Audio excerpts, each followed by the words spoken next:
Hello দর্শক, আসসালামু আলাইকুম। কেমন আছেন সবাই? আশা করি ভালো আছেন, আমিও ভালো আছি।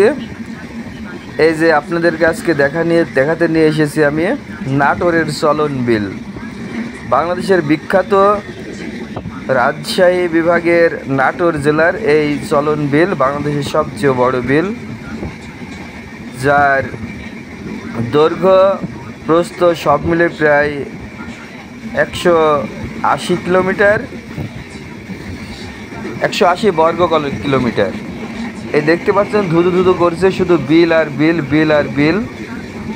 এখানে বিভিন্ন জাতের মাছ পাওয়া যায়, যার কারণে নাটোর এবং আত্রায়ে মাছের দাম অনেকটাই কম এবং বিভিন্ন প্রজাতির দেশি মাছ পাওয়া যায়।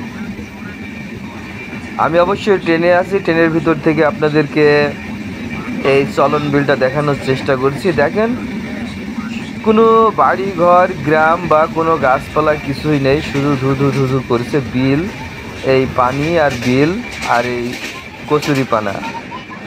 যারা আজও এই বাংলাদেশের বৃহত্তম চলন বিলটা দেখেননি, তারা যদি রাজশাহীতে আসেন বা নাটোরে আসেন, তাহলে একবার হলেও এই বিলটা পরিদর্শন করে যাবেন। সবচেয়ে ভালো হয় যদি বর্ষাকালে দেখেন। এখন তো বর্ষার শেষের দিকে, পানি শুকিয়ে যাচ্ছে, এখন শুধু এখানে মাছ মারার ধুম চলছে। বিভিন্ন ধরনের বড় বড় কই, জিওল, মাগুর, পাকাল, গোসই, বাইম এই ধরনের মাছ এখানে বহুত পাওয়া যায়। তো বন্ধুরা, ভিডিওটি ভালো লেগে থাকলে লাইক শেয়ার কমেন্ট করে পাশে থাকবেন। খোদা হাফেজ।